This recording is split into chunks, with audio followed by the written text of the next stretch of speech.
دمشق کے حملے میں مسلمانوں کا جانی نقصان بھی کچھ کم نہیں تھا۔ بہت سے مجاہدین رومیوں کے تیروں اور پتھروں سے شہید اور زخمی ہو گئے۔ پھر اتنی تعداد لڑائی میں شہید ہوئی۔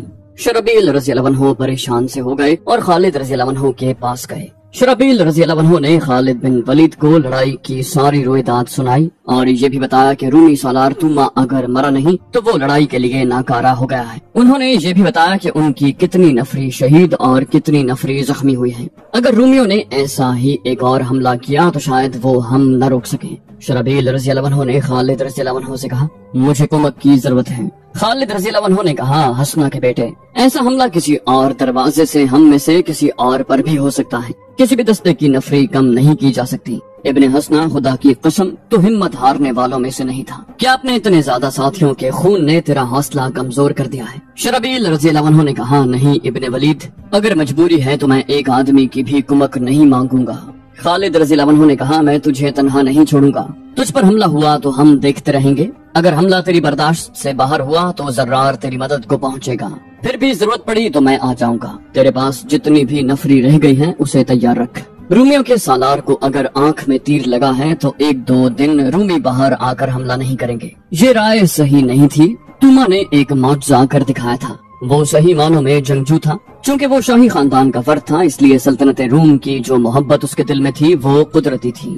بعد میں پتہ چلا کہ اس کی آنکھ میں تیر لگا تو اسے اٹھا کر اندر لے گئے۔ جراح نے دیکھا کہ تیر اتنا زیادہ اندر نہیں اترا کہ توما کی ہلاکت کا باعث بن جائے۔ کھوپڑی کی ہڈی کو تیر نے مجروح نہیں کیا تھا، یہ صرف آنکھ میں اترا لیکن نکالا نہیں جا سکتا تھا۔ توما نے جراح سے کہا، کاٹ دو اسے، باقی اندر ہی رہنے دو اور اس آنکھ پر پٹی باندھ دو، دوسری آنکھ پر پٹی نہ آئے۔ میں آج رات ایک اور حملہ کروں گا۔ جراح نے کہا، سالار اعلیٰ کیا کہہ رہے ہیں آپ لڑائی کے قابل نہیں۔ توما نے کہا، اس ایک آنکھ کے بدلے مسلمانوں کی 1000 آنکھیں ضائع کروں گا۔ میں انہیں صرف شکست نہیں دوں گا، میں ان کے وطن عرب تک ان کا تعاقب کروں گا۔ میں اپنے کام کو اس وقت مکمل سمجھوں گا جب ان کے ملک کو اس قابل رہنے دوں گا کہ وہاں صرف جانور رہ جائیں۔ توما کے یہ الفاظ متعدد مورخوں نے لکھے ہیں اور واقعہ تفصیل سے بیان کیا ہے۔ ان میں یورپی تاریخ دان ہنری اسمتھ خاص طور پر قابل ذکر ہے۔ ان سب کی تحریروں کے مطابق توما کے حکم سے جراح نے تیر آنکھ کے قریب سے کاٹ دیا اور اوپر پٹی کس کر باندھ دی۔ یہ جذبے اور عزم کی پختگی کا کرشمہ تھا کہ توما نے اتنے شدید زخم کو برداشت کر لیا اور حکم دیا کہ آج ہی رات باہر نکل کر مسلمانوں پر حملہ کیا جائے۔ توما نے حکم دیا، اتنی ہی فوج باب توما کے سامنے اکٹھی کی جائے جتنی میں دن کے حملے میں لے کر گیا تھا۔ چلتے چلتے اس نے شراب پی اور ہتھیار بند ہو کر باہر نکل گیا۔ ان راتوں کو چاند پورا ہوتا تھا، فضا صاف رہتی تھی، اس لیے چاندنی شفاف ہوتی تھی۔ توما نے بڑا اچھا طریقہ اختیار کیا۔ اس نے اپنے تمام دستوں کے کمانڈروں کو حکم دیا کہ 3 اور دروازوں باب صغیر، باب شرق اور باب حابیہ سے باہر جا کر مسلمانوں پر اس طرح حملے کریں کہ اپنے آپ کو لڑائی میں اتنا زیادہ نہ الجھائیں بلکہ انہیں اپنے ساتھ لڑائی میں مصروف رکھیں۔ وہ خود بڑا حملہ باب توما سے کر رہا تھا۔ دوسرے دروازوں سے حملے کروانے سے اس کا مطلب یہ تھا کہ شرحبیل رضی اللہ عنہ کو کسی کی مدد نہ مل سکے۔ توما نے اپنے نائب سالاروں سے کہا، تمہارا دشمن اس وقت حملے کی توقع نہیں رکھتا ہوگا، تم انہیں سوتے میں دبوچ لو گے۔ توما کی فوج چاروں دروازوں سے باہر نکلی۔ وقت آدھی رات کا تھا۔ چاندنی اتنی صاف تھی کہ اپنے پرائے کو پہچانا جا سکتا تھا۔ مسلمانوں پر 4 جگہوں سے حملے ہوئے۔ ایک دروازے کے سالار ابو عبیدہ رضی اللہ عنہ تھے، دوسرے کے سامنے یزید بن ابو سفیان تھے۔ ابو عبیدہ رضی اللہ عنہ نے رومیوں کو جلدی بھگا دیا اور رومی قلعے میں واپس چلے گئے۔ یزید بن ابو سفیان کی حالت کمزور سی ہو گئی۔ رومیوں نے ان پر بڑا ہی شدید حملہ بولا تھا۔ یزید بن ابی سفیان نے مقابلہ تو کیا لیکن رومی ان پر حاوی ہوتے جا رہے تھے۔ زرار بن الازور مدد دینے کے کام پر مامور تھے۔ انہیں پتہ چلا کہ یزید بن ابی سفیان کو مدد کی ضرورت ہے تو وہ 2000 سوار اور پیادہ مجاہدین کے ساتھ یزید بن ابی سفیان کے پاس پہنچ گئے۔ زرار کی جسمانی حالت لڑنے کے قابل نہیں تھی، ان کے بازو میں تیر لگا ہوا تھا اور جسم پر 2-3 اور گہرے زخم تھے، پھر بھی وہ میدان جنگ میں موجود تھے اور ان کی برچھی پورا کام کر رہی تھی۔ زرار نے اپنی اور یزید بن ابی سفیان کی فوج کو ملا کر حملے کا حکم دیا۔ یہ بڑا ہی شدید حملہ تھا۔ رومیوں پر ایسا روب طاری ہوا کہ وہ قلعے میں واپس چلے گئے۔ ان کی لاشیں اور زخمی پیچھے رہ گئے۔ تیسرے دروازے کے سامنے رافع بن عمیرہ کے دستے تھے، ان پر بھی رومیوں نے شدید حملہ کیا اور رافع کے پاؤں اکھاڑ دیے۔ مسلمان بڑی بے خوفی سے لڑ رہے تھے لیکن رومیوں کا دباؤ بڑا سخت تھا۔ اتفاق سے خالد رضی اللہ عنہ نے دیکھ لیا اور وہ 400 سواروں کو ساتھ لے کر رافع کے پاس پہنچے۔ خالد رضی اللہ عنہ نے نعرہ لگایا، میں فارس جلیل ہوں، میں خالد ابن ولید ہوں۔ خالد رضی اللہ عنہ نے رومیوں پر صرف 400 سواروں سے حملہ کر دیا۔ رومی جو رافع کے دستوں پر غلبہ پا رہے تھے پیچھے کو دوڑ پڑے اور دروازے میں داخل ہو کر دروازہ بند کر دیا۔ اصل لڑائی تو باب توما کے سامنے ہو رہی تھی۔ توما نے خود وہاں حملہ کیا تھا۔ شرحبیل رضی اللہ عنہ کی نفری تھوڑی تھی، مجاہدین کی تعداد کم رہ گئی تھی اور وہ دن کی لڑائی کے تھکے ہوئے بھی تھے۔ شرحبیل رضی اللہ عنہ نے اب پہلوؤں کے تیر اندازوں کو استعمال کیا۔ رومی تیر کھا کھا کر گرتے تھے لیکن حملے کے لیے آگے بڑھ رہے تھے۔ شرحبیل رضی اللہ عنہ نے دن کے حملے میں توما کی گرجدار آواز سنی تھی۔ انہوں نے رات کو بھی اسی آواز کی للکار سنی تو وہ حیران رہ گئے کہ توما حملے کی قیادت کر رہا ہے۔ یہی وجہ تھی کہ رومی تیروں کی بوچھاڑوں میں بھی آگے بڑھے آ رہے تھے۔ چاندنی رات میں دونوں فوجوں کی بڑی سخت ٹکر ہوئی۔ شرحبیل رضی اللہ عنہ کے مجاہدین نے حملہ روک لیا اور بڑی خونریز لڑائی ہوتی رہی۔ مورخوں نے لکھا ہے کہ یہ لڑائی کم و بیش 2 گھنٹے جاری رہی اور دونوں فوجوں کے آدمی گرتے رہے۔ شرحبیل رضی اللہ عنہ کو کسی طرف سے بھی مدد ملنے کی توقع نہیں تھی۔ لڑائی شدت اختیار کر گئی۔ شرحبیل رضی اللہ عنہ کو توما کی آواز حیران کر رہی تھی اور توما شرحبیل رضی اللہ عنہ کو ڈھونڈ رہا تھا۔ اس کی دلیری غیر معمولی تھی۔ اسے چاندنی میں مسلمانوں کا پرچم نظر آ گیا اور وہ شرحبیل رضی اللہ عنہ کو للکار کر ان کی طرف بڑھا۔ شرحبیل رضی اللہ عنہ اس کے مقابلے کے لیے تیار ہو گئے۔ توما نے کہا 1 آنکھ کے بدلے 1000 آنکھیں لوں گا۔ شرحبیل رضی اللہ عنہ نے کہا خدا کی قسم تو دوسری آنکھ بھی دینے آیا ہے۔ دونوں گھوڑوں سے اتر آئے۔ دونوں کے ہاتھوں میں تلواریں اور ڈھالیں تھیں اور دونوں تیغ زنی کے ماہر تھے۔ شرحبیل رضی اللہ عنہ کو توقع تھی کہ توما کی ایک ہی آنکھ ہے اور اس کی دوسری آنکھ بھی زخمی ہے، اس لیے وہ لڑ نہیں سکے گا، لیکن وہ پوری مہارت سے لڑ رہا تھا۔ شرحبیل رضی اللہ عنہ کو یہ تو معلوم ہی نہیں تھا کہ تیر ابھی توما کی آنکھ میں ہے۔ شرحبیل رضی اللہ عنہ کا ہر بار توما بچا جاتا اور توما کا ہر وار شرحبیل رضی اللہ عنہ بچا رہے تھے۔ شرحبیل رضی اللہ عنہ نے ایک وار بڑا ہی زوردار کیا۔ ان کی تلوار پہلے توما کے آہنی خود پر لگی اور وہاں سے پھسل کر کندھے پر لگی جہاں آہنی ذرہ تھی۔ اتنا زوردار وار لوہے پر پڑا تو تلوار ٹوٹ گئی۔ توما نے للکار کر وار کیا جو شرحبیل رضی اللہ عنہ نے ڈھال پر لیا۔ وہ اب تلوار کے بغیر تھے، وار صرف روک سکتے تھے۔ توما بڑھ بڑھ کر وار کر رہا تھا۔ شرحبیل رضی اللہ عنہ کے 2 مجاہدین نے دیکھ لیا کہ شرحبیل رضی اللہ عنہ تلوار کے بغیر خطرے میں ہیں تو وہ شرحبیل رضی اللہ عنہ اور توما کے درمیان آ گئے۔ شرحبیل رضی اللہ عنہ نے ادھر ادھر دیکھا، وہ کسی کی تلوار ڈھونڈ رہے تھے۔ کچھ دور انہیں اپنے ایک شہید مجاہد کی لاش کے قریب اس کی تلوار پڑی نظر آئی۔ انہوں نے دوڑ کر تلوار اٹھا لی اور واپس آئے، لیکن توما وہاں نہیں تھا۔ شرحبیل رضی اللہ عنہ نے اپنے دونوں مجاہدین سے پوچھا کہ توما کہاں ہے۔ انہوں نے بتایا کہ وہ پیچھے ہٹتے ہٹتے لڑائی کے ہنگامے میں گم ہو گیا ہے۔ انہوں نے اسے گھوڑے پر سوار ہوتے دیکھا تھا۔ شرحبیل رضی اللہ عنہ کے اعصاب پر بڑا تکلیف دہ دباؤ تھا۔ انہیں پوری طرح یقین نہیں تھا کہ وہ رومیوں کو شکست دے سکیں گے۔ لڑنے میں شرحبیل رضی اللہ عنہ اور ان کے دستے نے کوئی کسر نہیں چھوڑی تھی۔ انہوں نے چند 100 سواروں کو الگ کر کے پہلو سے رومیوں پر ایک زوردار حلہ بولا۔ کچھ تو اس حلے نے کام کیا، کچھ رومی مایوس ہو گئے اور وہ پیچھے ہٹنے لگے۔ رومیوں میں یہ خوبی تھی کہ وہ بے ترتیب ہو کر نہیں بھاگتے تھے بلکہ ترتیب اور تنظیم سے پیچھے ہٹتے تھے۔ شرحبیل رضی اللہ عنہ نے انہیں پیچھے ہٹتے دیکھا تو ان کے پیچھے نہ گئے کیونکہ مسلمانوں کی نفری تھوڑی رہ گئی تھی۔ شرحبیل رضی اللہ عنہ خطرہ مول لینا نہیں چاہتے تھے۔ پیچھے جانے کے بجائے انہوں نے تیر اندازوں کو آگے کر کے پیچھے ہٹتے ہوئے رومیوں پر تیروں کا مہ برسا دیا۔ رومی اپنی لاشوں اور زخمیوں کو پیچھے چھوڑتے دروازے میں جا کر غائب ہو گئے۔ رومی جس دروازے سے بھی باہر آئے تھے وہ لاشیں اور زخمی پھینک کر اسی دروازے سے اندر چلے گئے۔ سب سے بڑا حملہ توما نے کیا تھا، وہ بھی ناکام رہا۔ اگر بات ناکامی تک ہوتی تو رومی ایسے حملے پھر بھی کر سکتے تھے، لیکن انہیں جو جانی نقصان اٹھانا پڑا وہ ان کی برداشت سے باہر تھا۔ ان کی نفری پہلے ہی کچھ اتنی زیادہ نہیں تھی اور اب تو آدھی رہ گئی تھی۔ توما کے لیے ایک دشواری یہ پیدا ہو گئی کہ جب شہر پناہ کے دروازے بند ہو گئے اور توما شہر میں آ کر رکا تو کئی شہریوں نے اسے گھیر لیا۔ ایک آدمی نے کہا، سالار معظم، ہم سلطنت روم کے وفادار ہیں، ہم نہیں چاہتے کہ روم کی شہنشاہی کو مزید نقصان پہنچے۔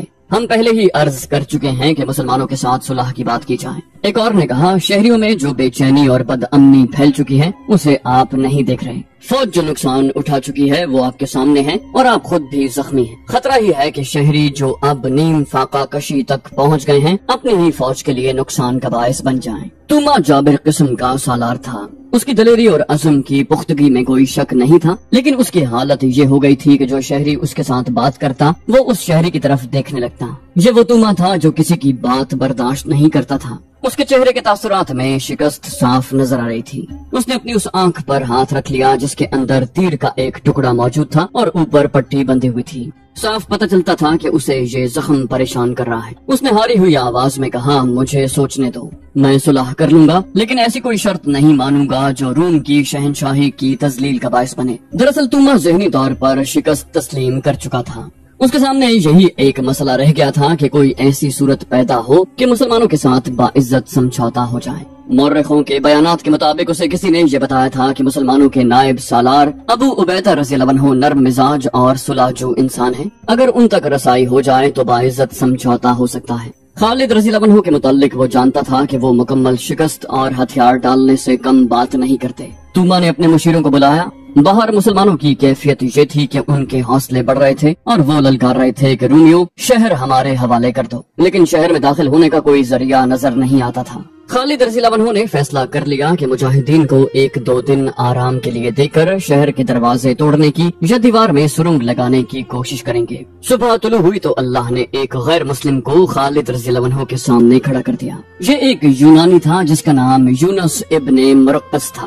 وہ رات کے وقت جب رومی اندر بیٹھے اپنے زخم چاٹ رہے تھے، شہر کی دیوار سے ایک رسے کے ذریعے اترا تھا۔ اس نے کہا کہ وہ ایک لڑکی کو حاصل کرنے کے لیے اپنی جان کا خطرہ مول لے کر آیا تھا۔ یہ لڑکی بھی یونانی تھی اور یہ 18 ستمبر 634 عیسوی 19 رجب 13 ہجری کا واقعہ ہے۔ 18 ستمبر 634 عیسوی کی رات تھی۔ خالد رضی اللہ عنہ کو بتایا گیا کہ قلعے کے اندر سے ایک آدمی آیا ہے جو اپنا نام یونس ابن مرقس بتاتا ہے۔ خالد رضی اللہ عنہ نے کہا، وہ قلعے سے نہیں آیا۔ اگر قلعے کے اندر سے ہی آیا ہے تو صاف نیت سے نہیں آیا، اگر باہر سے آیا ہے تو بھی اس کی نیت ٹھیک نہیں ہو سکتی۔ وہ رومیوں کا جاسوس ہوگا، اسے میرے پاس بھیج دو۔ وہ ایک جوان سال آدمی تھا، خوبرو اور پھرتیلا۔ خالد رضی اللہ عنہ کے 2 محافظوں نے اس کی تلاشی لی۔ اس نے کمر بند میں ایک خنجر اڑسا ہوا تھا جو اس نے چھپا کر نہیں رکھا تھا۔ یہ اس سے لے کر اسے خالد رضی اللہ عنہ کے خیمے میں بھیج دیا گیا۔ خالد رضی اللہ عنہ نے اسے سر سے پاؤں تک دیکھا، پھر اس پر نظریں جماتی۔ اس جوان سال آدمی نے کہا، سالار اعلیٰ، مجھے شک کی نگاہوں سے دیکھ سکتے ہیں۔ میں آپ کے دشمن کے قلعے سے آیا ہوں، آپ کو مجھ پر شک کرنا چاہیے۔ میرا نام یونس ابن مرقس ہے اور میں یونانی ہوں۔ آپ کی اور رومیوں کی جنگ کے ساتھ مجھے کوئی دلچسپی نہیں۔ خالد رضی اللہ عنہ نے کہا، یونان کے جوان، کیا یہ بہتر نہیں ہوگا کہ اپنے آنے کا مقصد فوراً بتا دے؟ یونس ابن مرقس نے کہا، مقصد میرا ذاتی ہے، اگر آپ یہ پورا کر دیں تو میں آپ کی مدد کر سکتا ہوں۔ خالد رضی اللہ عنہ نے کہا، تو میری کیا مدد کر سکتا ہے؟ یونس نے کہا، میں آپ کو قلعے کے اندر پہنچا سکتا ہوں، پھر دمشق آپ کا ہوگا۔ خالد رضی اللہ عنہ نے پوچھا، تو قلعے سے نکلا کیسے؟ میں کیسے یقین کروں کہ تو جھوٹ نہیں بول رہا؟ یونس ابن مرقس نے کہا، میں باب الشرق کے قریب فصیل سے رسا لٹکا کر اترا ہوں۔ میرے آنے کا مقصد بھی سن لیں سالار اعلیٰ۔ دمشق میں یونانیوں کے 3-4 خاندان آباد ہیں۔ ایک یونانی لڑکی کے ساتھ میری محبت ہے۔ میں آپ کو بتا نہیں سکتا کہ ہم ایک دوسرے کو کس قدر چاہتے ہیں۔ آپ کی فوج نے دمشق کا محاصرہ کیا تو اس سے تھوڑی ہی دیر پہلے اس لڑکی کے ساتھ میری شادی ہوئی۔ اتنے میں شور اٹھا کہ مسلمانوں نے شہر کا محاصرہ کر لیا ہے۔ لڑکی کے والدین نے لڑکی کو میرے حوالے کرنے سے انکار کر دیا، کہتے ہیں کہ محاصرہ ٹوٹ جانے کے بعد ہی لڑکی کو میرے حوالے کریں گے۔ سالار اعلیٰ، میں محبت کے ہاتھوں اتنا مجبور ہوں کہ انتظار نہیں کر سکتا۔ دراصل لڑکی کی ماں کی نیت ٹھیک نہیں، وہ اپنی بیٹی کی شادی ایک بڑے ہی مالدار تاجر کے ساتھ کرنا چاہتی تھی، لیکن اس کی بیٹی نے میری محبت کی خاطر اسے مجبور کر دیا کہ اس کی شادی میرے ساتھ کر دے۔ آپ کی فوج نے شہر کو محاصرے میں لے لیا تو اسے بہانہ مل گیا۔ اس نے کہا کہ ہر کوئی شہر کے دفاع میں لگا ہوا ہے، اچھا نہیں لگتا کہ تم دونوں شادی کی تقریب مناؤ۔ خالد رضی اللہ عنہ نے کہا، لیکن میں کیا کر سکتا ہوں؟ کیا میں یہاں محبت کی داستانیں سننے آیا ہوں؟ تو وہ بات فوراً کیوں نہیں کہہ دیتا جو تو کہنے آیا ہے؟ اگر تو یہاں کسی اور نیت سے آیا ہے تو تو یہاں سے زندہ کس طرح جائے گا؟ یونس ابن مرقس نے کہا، ابن ولید، کون ہے جو تیرے خیمے میں بری نیت سے آنے کی جرت کر سکتا ہے؟ جس نے سلطنت روم جیسے عظیم اور جابر سلطنت کی بنیادوں تک کو ہلا ڈالا ہو، اسے مجھ جیسے معمولی آدمی سے نہیں ڈرنا چاہیے۔ اور یہ بھی سوچ کہ میں رومی نہیں یونانی ہوں، مجھے صرف اپنی بیوی چاہیے اور تجھے دمشق۔ راز کی بات یہ ہے کہ 3-4 دن لڑائی نہیں ہوگی۔ پوچھا کیوں نہیں ہوگی؟ یونس نے کہا، دمشق کا سالار توما زخمی ہے، لیکن لڑائی نہ ہونے کی صرف یہ وجہ نہیں، ایک وجہ یہ بھی ہے کہ شہر کے لوگ سالار توما کے پیچھے پڑے ہوئے ہیں کہ وہ مسلمانوں کے ساتھ جنگ بندی اور صلح کی بات کریں۔ شہر میں اناج کی قلت قحط کی حد تک پہنچ گئی ہے، اور سب سے بڑی وجہ لڑائی نہ ہونے کی یہ ہے کہ کل رات دمشق کے لوگوں کا ایک جشن ہے جس میں روم کی فوج بھی شریک ہوگی۔ کسی کو کسی کا ہوش نہیں ہوگا۔ میں آپ کی یہ مدد کروں گا کہ فصیل پر کمند پھینکنے کی موزوں جگہ بتا دوں گا۔ آپ کے چند ایک آدمی فصیل پر چڑھائیں اور اندر سے ایک دروازہ کھول دیں، پھر آپ کی فوج شہر میں داخل ہو جائے۔ بعض مورخوں نے لکھا ہے کہ اہل دمشق اپنا کوئی سالانہ جشن منا رہے تھے۔ ایسے جشن میں وہ اتنی زیادہ شراب پیتے اور رنگ رلیوں میں ایسے مگن ہوتے تھے کہ انہیں اپنے پرائے کی ہوش نہ رہتی، اور فوج بھی اس میں شریک ہوتی تھی۔ لیکن اب ایسی حالت میں دمشق والوں کا ایسا جشن منانا کہ وہ اپنے ہوش و حواس بھی کھو بیٹھے قابل یقین نہیں لگتا تھا۔ دمشق کے اندر کی حالت بیان کی جا چکی ہے۔ وہاں تو قحط اور خوف و ہراس کی کیفیت تھی۔ روم کی فوج کی بے شمار نفری ماری جا چکی تھی، لاشیں باہر گل سڑ رہی تھی اور زخمی اندر کر رہے تھے۔ ان حالات میں جشن کو تسلیم نہیں کیا جا سکتا۔ ایک یورپی مورخ ہنری اسمتھ نے اس واقعے کو یوں بیان کیا ہے کہ وہ حقیقی لگتا ہے۔ اس نے شام سے رومیوں کی پسپائی کے بیان میں لکھا ہے کہ دمشق کے محاصرے میں رومیوں کی حالت اتنی بری ہو گئی تھی کہ وہ ہتھیار ڈالنے پر آ گئے تھے۔ ان کے مذہبی پیشواؤں نے رومی سالار توما سے کہا تھا کہ ان سے خدا ناراض ہے۔ خدا کو راضی کرنے کے لیے مذہبی قسم کے جشن کا اہتمام کیا گیا تھا۔ دمشق میں دوسرے عقیدوں کے لوگ بھی تھے جو اپنے انداز سے مذہبی تقریب منعقد کر رہے تھے۔ چونکہ یہ مذہب کا اور فتح کے لیے دعا کا معاملہ تھا، اس لیے اس میں ہر کسی کی شرکت لازمی تھی۔ فوج کو بھی اس میں شامل ہونا تھا۔ اس یورپی مورخ نے یہ بھی لکھا ہے کہ ایسا کوئی خطرہ نہیں تھا کہ مسلمان قلعے پر چڑھائی کر دیں گے۔ یہ کوئی آسان کام نہیں تھا۔ مسلمانوں کی اپنی حالت ایسی مضبوط نہیں رہی تھی کہ وہ ہلہ بول دیتے۔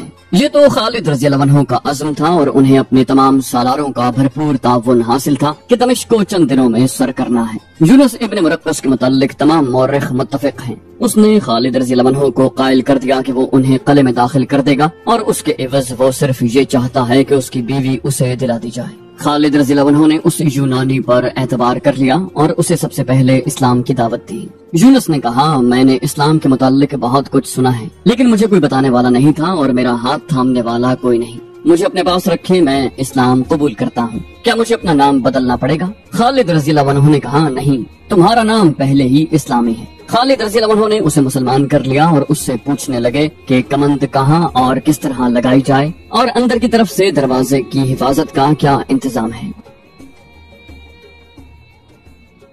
تو دوستو، یہ تھی ہماری آج کی ایپیسوڈ۔ امید کرتے ہیں آپ کو ہماری ایپیسوڈ پسند آئی ہوگی۔ جانے سے پہلے اس ویڈیو کو لائک، شیئر اور کامنٹ کرنا مت بھولیے، اور اگر آپ ہمارے چینل پر نئے ہیں تو اسے سبسکرائب کیجیے اور بیل آئیکن پر کلک کیجیے تاکہ آپ کو تمام ویڈیوز فوراً ملتی رہیں۔ اگلی ویڈیو تک کے لیے اپنا خیال رکھیے۔ اللہ حافظ۔